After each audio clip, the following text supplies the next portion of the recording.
The diplomatic spat between Brazil and Israel has continued for a third straight day, and Brazil's foreign minister has now accused his Israeli counterpart of lying.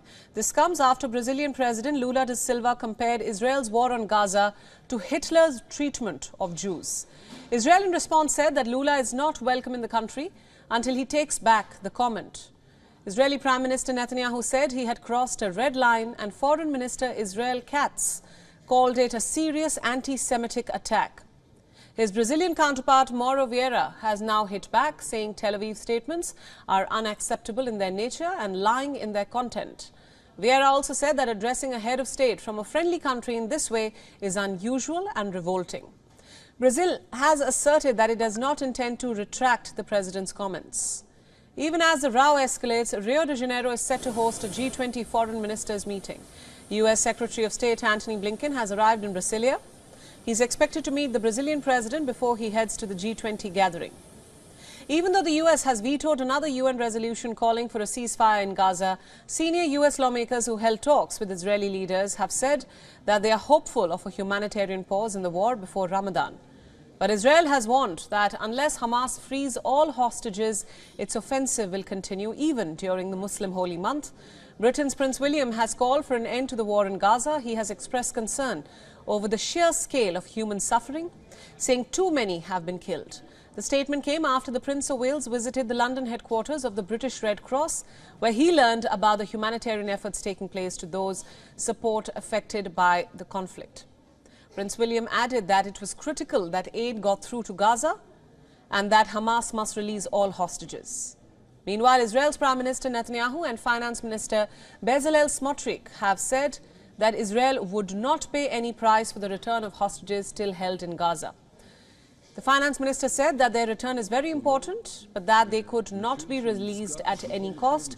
He added that the way to free them is by revamping up the military pressure on Gaza and defeating Hamas. His remarks drew rebuke from opposition leaders and angered families of hostages who have been ramping up pressure on the government to strike a deal. But shortly after, Netanyahu's office published a statement echoing the finance minister's position. There is considerable pressure on Israel at home and abroad to stop the war before we achieve all of its goals, including a deal at any price to free the hostages. We very much want to achieve another release, and we are prepared to go far, but we are not prepared to pay any price.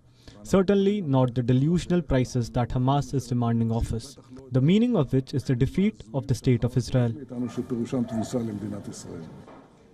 As Israel's offensive continues, the World Health Organization has completed a second evacuation mission from Gaza's Nasser hospital.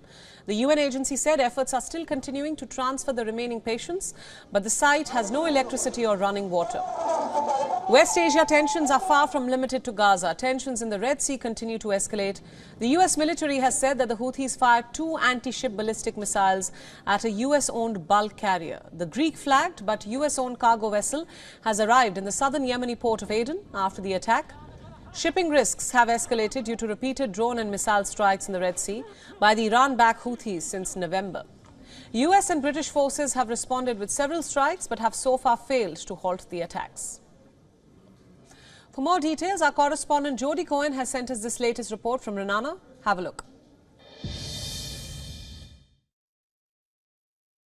Israel's finance minister Smotrich was asked about Israel's top priority in the war. His response was to defeat Hamas, although he suggested that securing the release of the 134 hostages still being held in Gaza is extremely important. This has upset some of the hostage families who want their release to be Israel's top priority. Meanwhile, talks are ongoing between the US, Egypt, Qatar and Israel to try to broker a pause in the fighting in exchange for the hostages' release.